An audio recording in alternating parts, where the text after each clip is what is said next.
আমি গোপীনাথ কৃষ্ণের পদকমলে দর্শন করেছি। এটাই আমার বাস্তব সত্তা, এটাই আমার বাস্তব পরিচয়। তো মহাপ্রভু বললেন, তুমি যখন গোপীনাথের সেবা, তুমি যখন নিত্য কৃষ্ণদাস, তোমার কর্তব্য নিত্য প্রভু যে কৃষ্ণদাস সেবা করে, এই সেবার মাধ্যমে সেই কৃষ্ণই কৃষ্ণ নাম রূপে এসেছেন। তাই নিজেই মহাপ্রভু বললেন, হরে নাম হরে নাম হরে নাম বলুন আসতে বনাস্তে বনাস্তে কেবল হরিনাম, কেবল হরিনাম, কেবল হরিনাম, কলিকালে নিত্য মুখলাভ। আর কোন পন্থাও নেই, গতি হচ্ছে আশ্রয়, গতি হচ্ছে পন্থা, গতি হচ্ছে। তো পাপের সংসার অজামিল ব্রাহ্মণে 10টা সূত্র হয়েছে সেই ভাষা। এখন কোলের ছেলে বলে না, কোলের ছেলে এখন তাই কোলের ছেলের নাম দিল নারায়ণ। এখন 3 ভাবে পাপ। অনেকে বলে আমরা এত হরিনাম করব, এটা নাম অজামিল পুত্রকে হরিনাম করে নাম করল না, বাইদা বাই দৈবাত অপরাধের সুযোগ হয়নি। মহাভাবী ছিল কিন্তু অপরাধী ছিল না, এই জন্য হয়নি।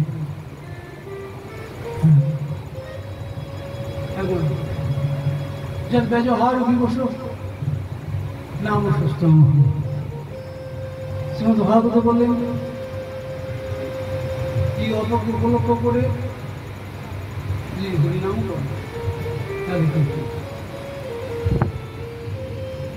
যদি অপরাধ না থাকে তাহলে নামাভাস হয়ে যাবে। এক নামাভাসই তার সমস্ত পাপ চলে গেছে। তাই সব পাপ চলে গেছে। এখন বিষ্ণুরা 3 ভাবে পাপ করেছিল, তাই বাজি মানুষই 3টে জমদূত এসেছে, মানে ভীষণ ভয়ঙ্কর চেহারা। আমার সংক্ষেপে আলোচনা করছি। তো গুরুপাদ পদ্মের যিনি ছিলেন লিভিং সোর্স, জীবন্ত শাস্ত্র, मेरा गुरु जी जिंदा शास्त्र से वो कहा कि आन का पकड़ने से आन मिलेगा। তুমি আন বলে আশ্রয় না করলে তো আন হতে পারবে না। কি আন ঘন বিগ্রহ হচ্ছেন কৃষ্ণ, যেই কৃষ্ণের কৃষ্ণ নাম কৃষ্ণ। এই জন্য কলিকালে নামাশ্রয় কৃষ্ণাশ্রয় নাম ভজনী কৃষ্ণ ভজন। তাই মহাপ্রভু বললেন, নাম বিনা কলিকালে নাহি আর ধর্ম, সর্বন্ত সার নাম শাস্ত্র। কলিকালের ধর্মে আর কোনো আশ্রয় নেই, হরিনাম গ্রহণ। সেই হরিনাম কেউ কেউ বলে যে মন্ত্র তো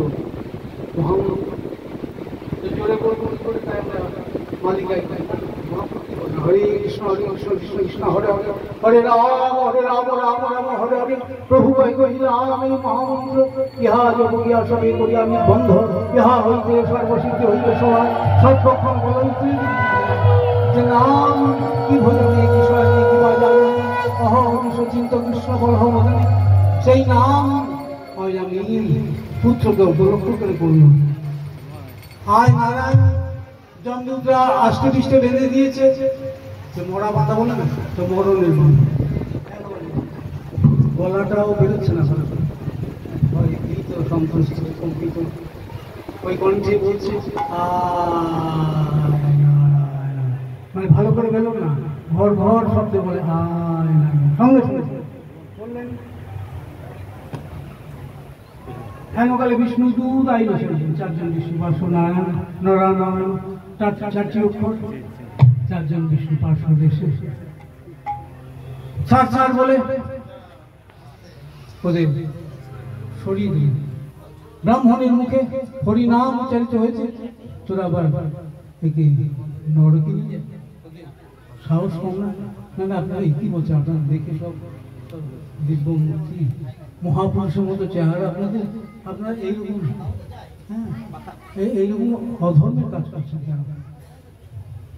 আমরা তো ধর্মরাজের কীর্তন, আমরা ধর্মরাজ যমরাজের আদেশে আমরা এই মহাপাপী অজামিলকে নিয়ে যাচ্ছি শোধন করার জন্য। আপনারা এইভাবে ছাড় বলে খুলে দিলেন, বলে তোরা ধর্মে তো কি জানিস, কিচ্ছু জানিস না বলে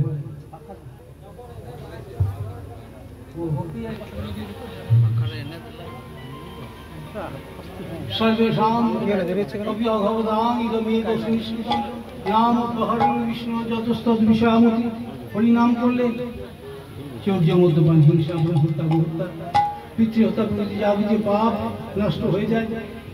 এই ব্রাহ্মণ যাকে পুত্রকে উপলক্ষ করে নারায়ণ নাম উচ্চারণ করে তার সব পাপ চলে গেছে। তো একবার হরিনাম উচ্চারণ করলে মুক্তি হয়ে বৈকুণ্ঠে গমন করে। যা তোরা ধর্মের তত্ত্ব কিছু জানিস না, বেরো ওই এখন যমদূতরা লাঞ্ছিত হয়ে অপমানিত হয়ে এসে তাদের নালিশ করার জায়গা তো ধর্মরাজ জয়ের কাছে বহু আগে জানতাম আপনি দণ্ডমুণ্ডের কর্তা, এখন দেখছি বহু শাসনকর্তা হয়ে গেছে।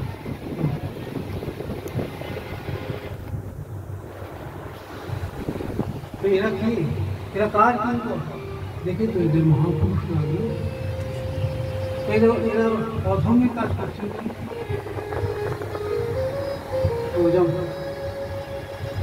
পার্শ্বগণ আগেই বলেছেন যে যমদূতগণ সাংকেতং পারিহর্ষণ বা সৌভং হেলনে বাবা বৈকুণ্ঠ নাম গ্রহণ অসা ধর্ম অন্য বস্তুকে লক্ষ্য করি হোক তাদের সমস্ত পাপ নষ্ট হয়ে যায়।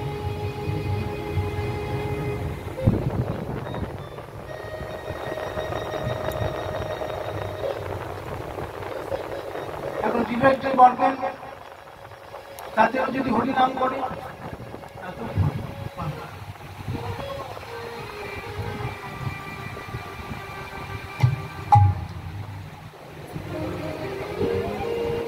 আমরা অহংকারে বলছি আমরা হাত তুলে খাবার যোগ্যতা নাই, এই মুহূর্তে যদি প্যারালাইজ হয়ে যায় হাত তুলে খাবার যোগ্যতা।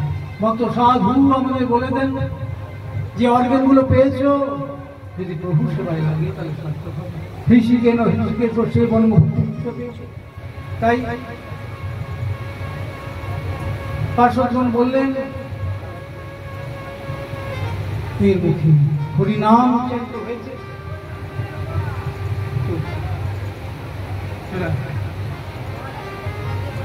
একে নিয়ে যেতে পারবে না।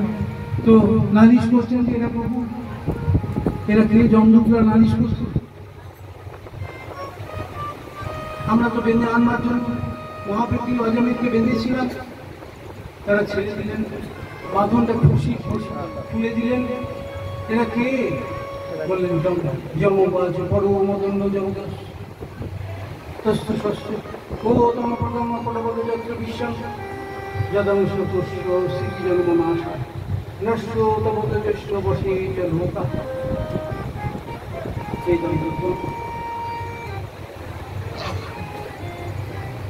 তোমরা আমাকে ঈশ্বর বলে মনে করো, আমি কিন্তু ঈশ্বর নই, আমি ঈশ্বর নই। ভগবান শ্রীহরি ভগবান নারায়ণ মূল ঈশ্বর, জগদীশ্বর ব্রহ্মা শিব আমি সকলেই শশকার করি তার আজ্ঞা পাই, তার আজ্ঞা অনুসারে আমরা সব কিছু করে থাকি।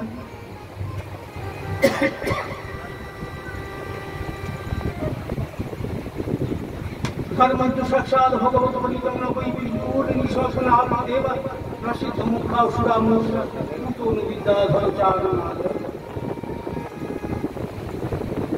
ধর্ম মানুষের সৃষ্টি নয়, ভগবান ভগবত প্রণীত। ধর্ম সাক্ষাৎ ভগবত প্রণীতম না হই বিদুর ঋষি না ঋষয় না দেবা।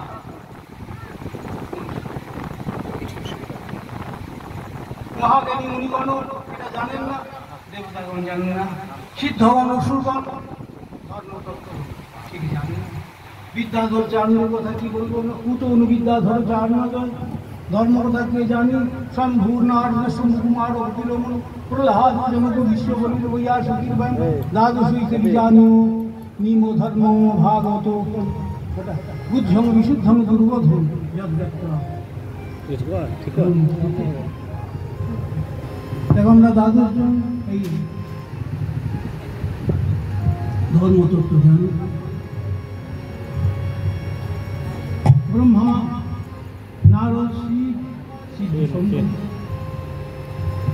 চতুর্থ সনক সনাতন সনাতন সংকুমার, ভগবান কবিরদের দুজন কবির আছেন। ওই গঙ্গাসাগর যে কবির, উনি কিন্তু শেষর না, নিরীশ্বর কবি। ভগবান আর শেষর কবির হচ্ছেন, ভগবান কবির হচ্ছেন দেবভূতি পুত্র।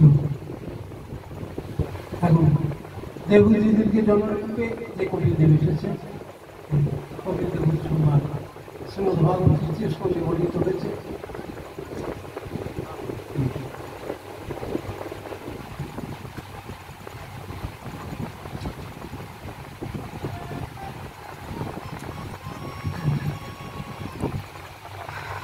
তিনি কিন্তু ধর্মতত্ত্ব জানেন।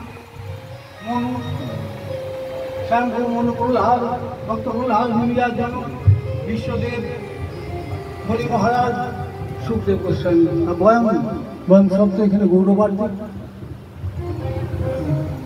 আমরা বলি যমরাজ, আমি যম।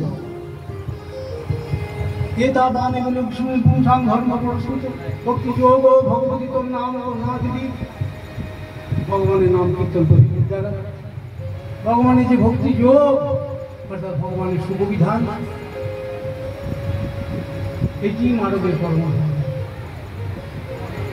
পুংসাং ধর্ম প্রস্তুত পরমাণু সর্বশ্রেষ্ঠ এবং পরমাণু একমাত্র ভক্তি যোগ ভগবতী তোর নাম না দিদি। ভগবানের নাম কীর্তন সহযোগ।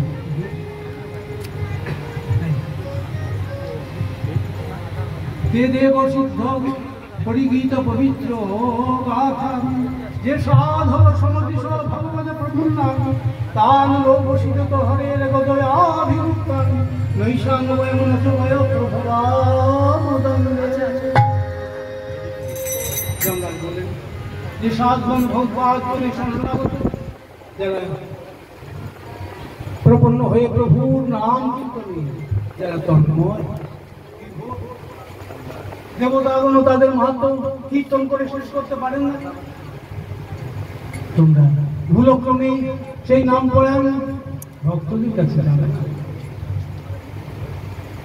যদি যাও প্রভুর কোনদিনই কথা তাদের একদম বেরিয়ে শেষ করে দেবে, চুরমার করে দেবে। তো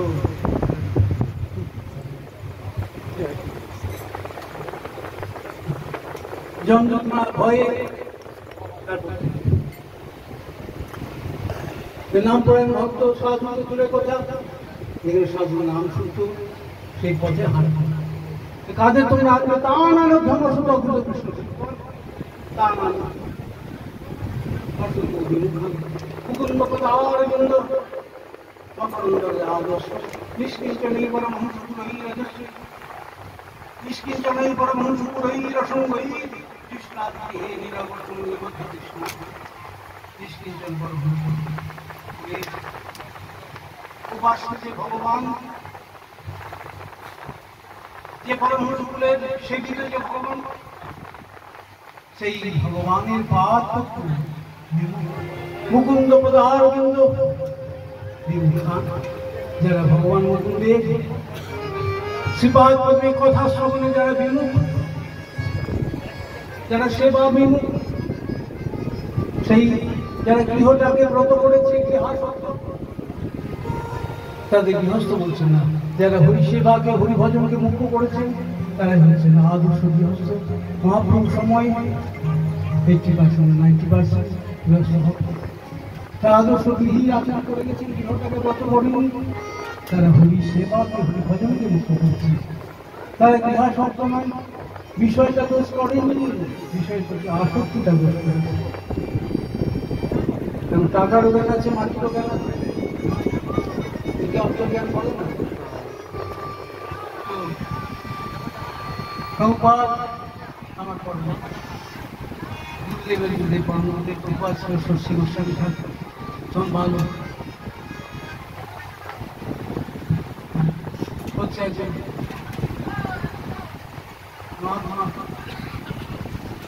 এক হাতে মাটি, এক হাতে টাকা, টাকা মাটি মাটি।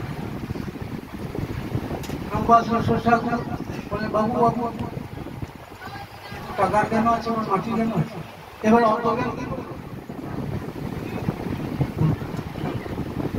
আচ্ছা যারা আমি কথাগুলো বেশি বলছি না, তো সব কথা সবাই বুঝবেন না।